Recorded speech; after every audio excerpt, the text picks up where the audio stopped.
मैं बनूंगा मुख्यमंत्री, नहीं नहीं मैं बनूंगा मुख्यमंत्री। जी हां, कुछ इसी तरह के हालात इन दिनों महायुति में प्रचंड बहुमत आ जाने के बाद है। 132 सीटें भारतीय जनता पार्टी ने जीती हैं, लेकिन उसके बावजूद हालात यह हैं कि अपनी ही पार्टी का मुख्यमंत्री बनाने के लिए या बनवाने के लिए बड़ा जोर आजमाइश करनी पड़ रही है। लेकिन सवाल यह उठता है कि क्या वाकई देवेंद्र फडणवीस बनने जा रहे हैं मुख्यमंत्री? तो मैं आपको जवाब बता दूं, नहीं। जी बिल्कुल सही सुन रहे हैं। ये भारतीय जनता पार्टी एकनाथ शिंदे से जो ये पूरा लोहा ले रही है ना सीएम बनाने के लिए, ये देवेंद्र फडणवीस के लिए नहीं है।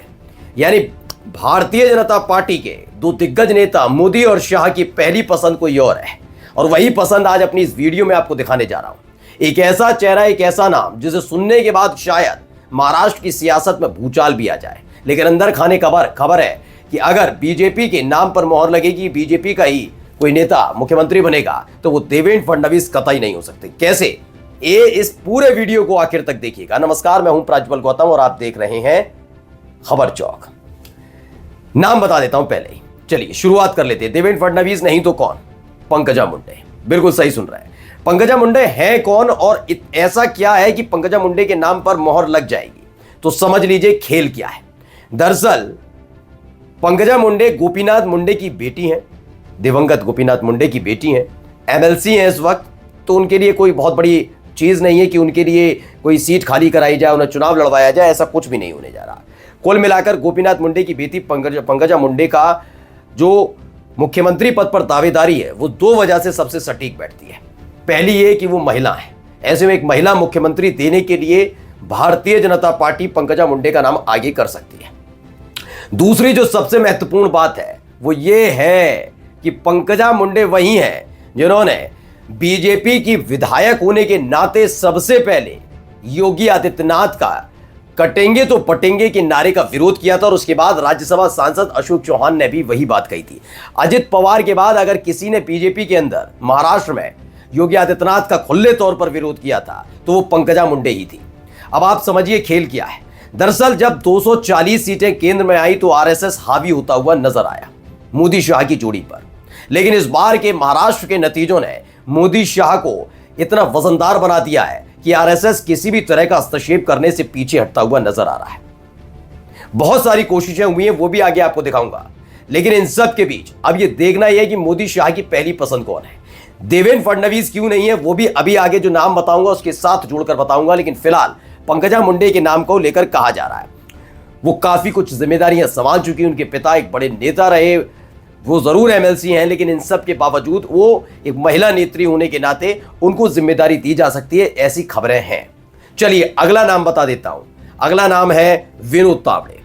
दरअसल आप कहेंगे विनोद तावड़े राष्ट्रीय महासचिव बीजेपी वाले जो अभी पैसे बांटने का आरोप लगा था, तो उस वक्त भी मैंने कहा था और आज भी मैं कहता हूं विनोद तावड़े। नाम बिल्कुल सही सुन रहे हैं, क्योंकि विनोद तावड़े आरएसएस के उतने करीब हो ना हो, लेकिन मोदी शाह के बहुत करीबी है।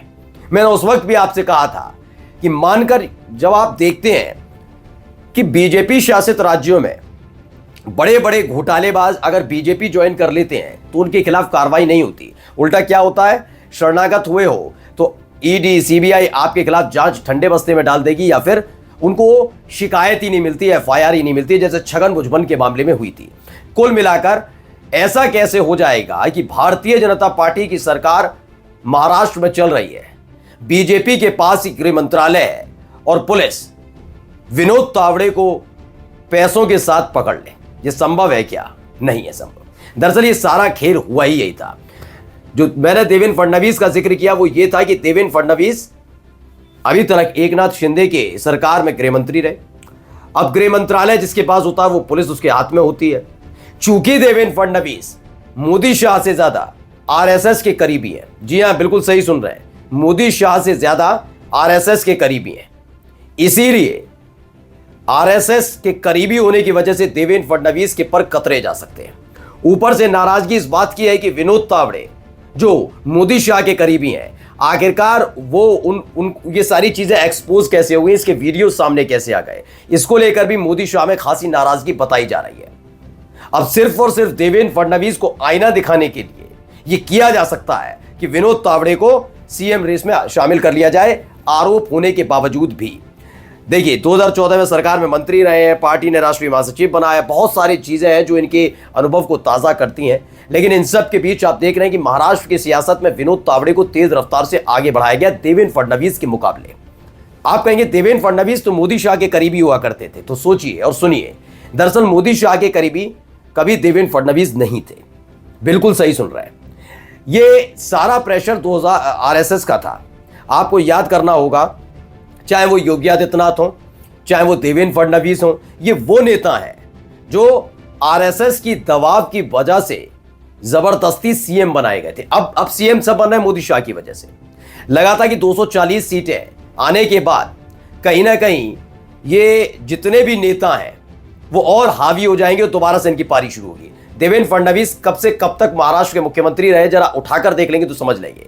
आरएसएस 2019 तक हावी रहता है। 2019 में प्रचंड बहुमत की सरकार मोदी शाह की बनती है। वो आरएसएस को साइडलाइन करने लगते हैं और आरएसएस के साथ साथ उनके नेताओं को भी साइडलाइन करने लगते हैं। एकनाथ शिंदे को लाए जरूर, लेकिन कद घट गया देवेंद्र फडणवीस का और देवेंद्र फडणवीस बन गए डिप्टी सीएम। माना जा रहा है डिप्टी सीएम ही बने रहेंगे और इस बार वो भी उनके हाथ नहीं लगने जा रहा, क्योंकि विनोद तावड़े को आगे किया जा सकता है। चलिए अगला नाम बता देता हूं कौन है।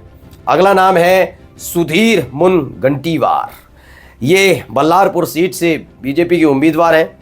हाईकमान की पसंद इसलिए कि सुधीर शिंदे सरकार में कैबिनेट मंत्री रहे हैं। 2024 में चंद्रपुर सीट से चुनाव लड़ा था, लेकिन हार गए तो कोई बात नहीं, लेकिन काफी करीब बताए जाते हैं मोदी शाह के। और आरएसएस से जो जितना दूर वो मोदी शाह के उतना करीब, ये बताने और समझाने की जरूरत अब रह नहीं गई है। यही वजह है कि योगी जितने करीब आरएसएस के हैं उतनी ही दूरी मोदी शाह से उनकी है, और जितनी दूरी केशव की आरएसएस से थोड़ी बहुत है उतने ही ज्यादा करीबी वो मोदी शाह के हैं। तो कुल मिलाकर ये 3 नाम सामने निकल कर आए। ये 3 नाम बताते हैं कि देवेंद्र फडणवीस का पत्ता कट सकता है। वो बात अलग है कि अभी तो जोर आजमाइश चल रही है, क्योंकि 132 सीटों पर बीजेपी खड़ी है।